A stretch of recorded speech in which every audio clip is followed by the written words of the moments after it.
এখন পর্যন্ত দেশের সিনেমা হল থেকে জঙ্গলি ইনকাম করেছে 4,27,00,000 টাকা দোস্ত, এবং জঙ্গলি সিনেমাটি বাইরের দেশ থেকে 75 লাখ টাকার গ্রস কালেকশন করেছে। আর এবার জঙ্গলি সিনেমাটি বিশাল একটি রেকর্ড গড়তে চলেছে, যেটা সাকিব খানও পারেনি। এন্ড সেকেন্ড নিউজটি থাকবে দোস্ত, আন্তর্জাতিক ক্রিকেটে এই রেকর্ডের ঘটনা ঘটেছে একাধিকবার দোস্ত, তবে ইন্ডিয়ান প্রিমিয়ার লিগে এমন রেকর্ড এবার প্রথম ঘটলো। তো আশা করি নিউজ দুটি জানতে অবশ্যই ভিডিওটি সম্পূর্ণ দেখবেন। এর আগে পাকিস্তানে সাকিব খানের সিনেমা মুক্তি পেয়েছে দোস্ত, তবে এবার প্রথমবারের মতো বাংলাদেশি কোনো সিনেমা উর্দু ভাষায় ডাবিং করে পাকিস্তানে মুক্তি পাবে দোস্ত। পাকিস্তানের জঙ্গলি সিনেমা উর্দু ভাষায় ডাবিং করে মুক্তি দেয়া হবে।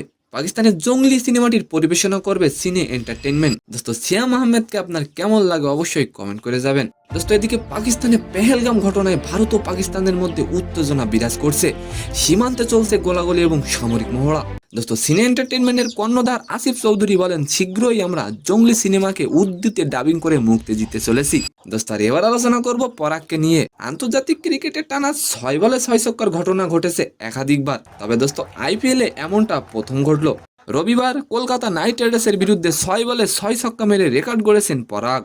তবে এক ওভারে সব বলে নয়, 2 ওভার মিলিয়ে টানা 6 বলে 6 ছক্কা মেরে তিনি রেকর্ড গড়েছেন। তো সম্মানিত দর্শক, আজকের ভিডিওটি কেমন লাগলো অবশ্যই কমেন্ট বক্সে জানাবেন। আর ভিডিওটি যদি ভালো লাগে অবশ্যই একটি লাইক দিয়ে আমাদের চ্যানেলটিকে সাবস্ক্রাইব করে দিবেন। ধন্যবাদ।